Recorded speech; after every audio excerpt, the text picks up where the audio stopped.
There we go. All right. So we talked about this from a very high level about having a basic email template with merging their names in. But let's talk about this a little bit more granularly inside the email body itself, right? So when we're crafting call to action type based emails, we don't necessarily want to be a overly long type of email. Right. Some folks that are just buying, they're going to get this email. They're not going to have the time nor the want to get that. And they might miss the value that you're trying to get them to achieve here. Right.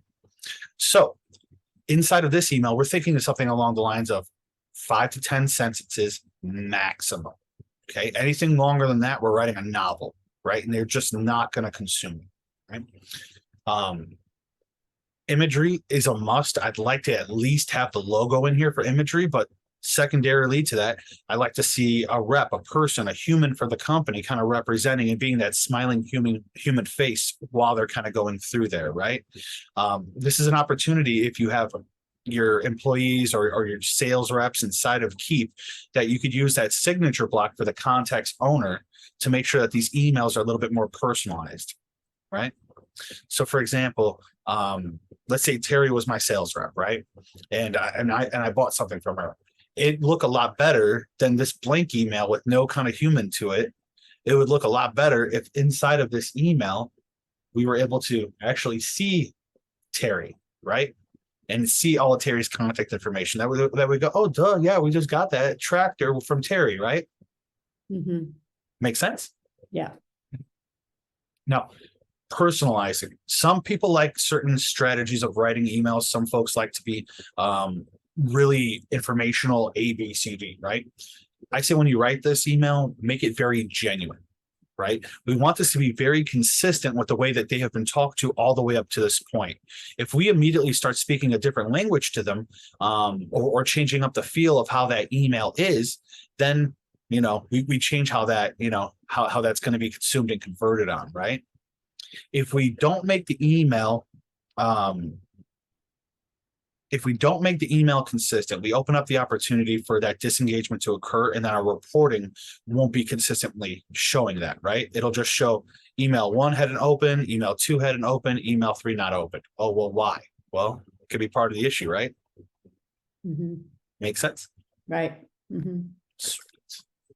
Awesome. So some folks like to incorporate a video into this. Videos are a definite plus. I love video content. Video content's also super hard to make, right? So it's not really realistic for everybody, but it all kind of comes down to the strategy that we're using for content creation. We at the automation agency have active clients that use short, like 30-second videos where they basically take up, their iPhone, right? And they just, hey, how's it going? Blah, blah, blah, blah, blah. And that actually converts because it's really genuine for the way that business communicates with their clients. So when it comes to video and having that content be, supporting what you have going on, I would look at the layer of difficulty for you. If that's a bridge too far, hold off to it until another phase of development, right? At least get the email content with the imagery.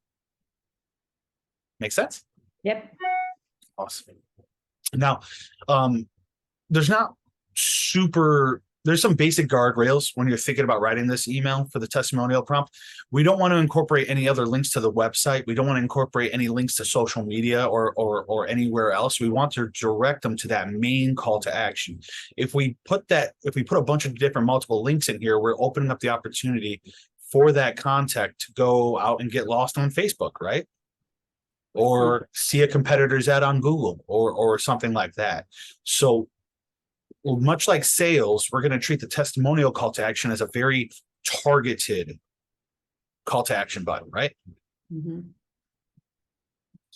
As for, the verbiage, how personalized you want to make it. If you want to subscribe to a particular strategy, there's people out there who are going to sell you, right?